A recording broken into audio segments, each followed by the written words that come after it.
Salam, perkenalkan nama saya Ferdinand Putra Mungsutuka. Saya sebagai moderator sekaligus tim pro.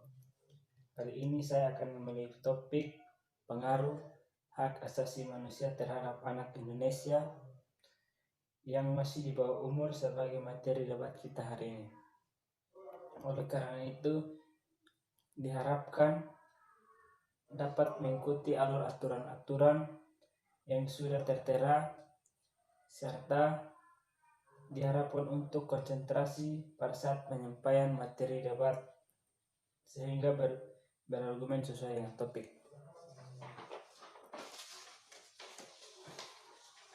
Materi: anak adalah seorang yang masih berada di bawah usia tertentu dan belum dewasa serta belum menikah. Anak adalah keadaan manusia normal yang masih berusia muda dan sedang menentu identitasnya serta sangat labil jiwanya sehingga sangat mudah terkena pengaruh lingkungan. Kita tahu bahwa selama ini anak-anak belum maksimal dalam mendapatkan perhatian dari kita sekalian untuk menjaga dan melindungi mereka. Oleh karena itu, menyikapi hal itu, maka pemerintah mengeluarkan Undang-Undang Nomor 39 Tahun 1999 tentang Hak Asasi Manusia, pasal 52 hingga 66. Pasal 52 ayat 1, setiap anak berhak atas perlindungan orang tua, keluarga, masyarakat, dan negara. Ayat 2, hak anak adalah hak asasi manusia dan untuk kepentingannya hak anak itu diakui dan dilindungi hukum bahkan sejak masih berada dalam kandungan.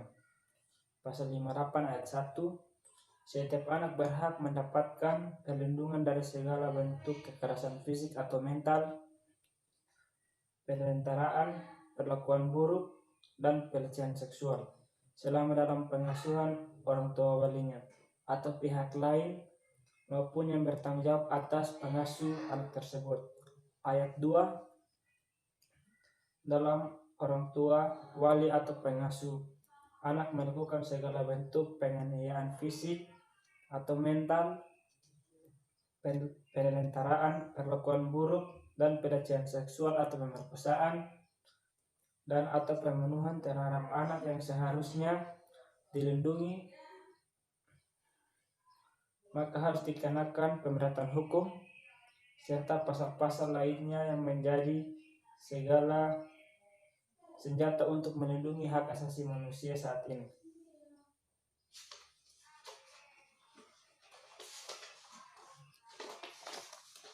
Saya sebagai tim pro, terima kasih atas waktu dan kesempatan yang diberikan kepada saya.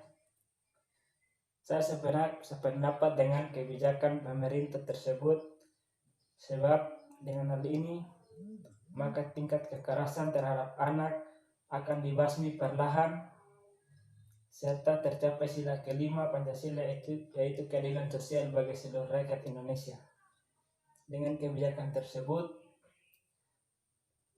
kemerdekaan anak-anak Indonesia tidak dihilangkan akibat dari perbuatan yang sengaja maupun tidak sengaja melanggar hukum, sehingga anak bisa berhak mendapatkan perlakuan yang istimewa seperti hak atas kelangsungan hidup, hak untuk berkembang, hak perlindungan, dan serta hak partisipasi. Dengan kebijakan ini juga maka bisa menutupi prinsip-prinsip yang terdapat dalam konvensi hak anak, yaitu non-diskriminasi, yang terbaik bagi anak, hak untuk hidup, serta penghargaan terhadap pendapat anak terutama menyangkut hal-hal serta mempengaruhi kehidupannya harus perlu diperhatikan dalam pengambilan keputusan. Sekian dari saya tim pro, terima kasih. Saya kembalikan kepada tim kontra. Saya Nuris Lidiati dari tim kontra. Menurut saya, kebijakan pemerintah terhadap hak asasi anak sudah betul, tetapi ada beberapa hal yang perlu digarisbawahi dan perlu dipertimbangkan, yaitu yang pertama, hak anak jangan seutuhnya dilindungi sehingga tidak terdapat sedikit pun kesempatan bagi orang tua untuk mendidik. Sebab jika demikian, maka perilaku anak akan sulit untuk dibentuk oleh orang tua.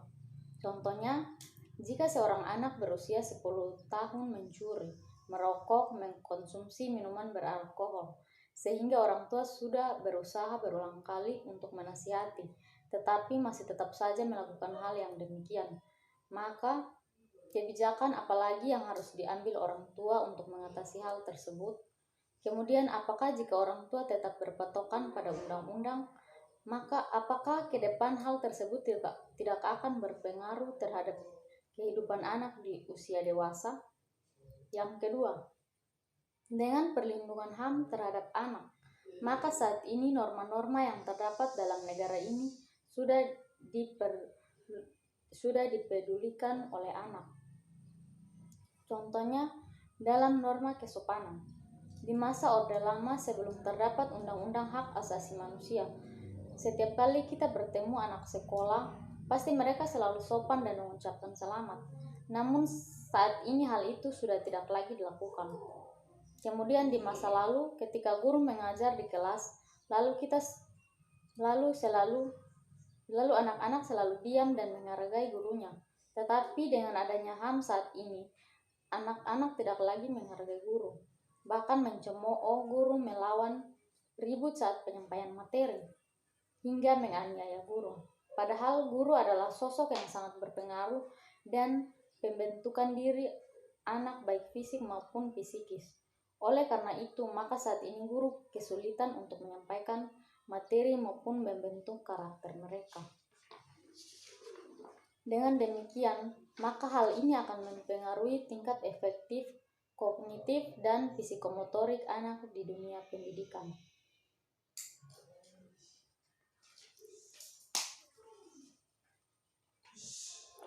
Terima kasih. Dari hasil debat ini, maka saya simpulkan bahwa Undang-Undang Hak Asasi Manusia itu sudah benar diciptakan untuk melindungi anak.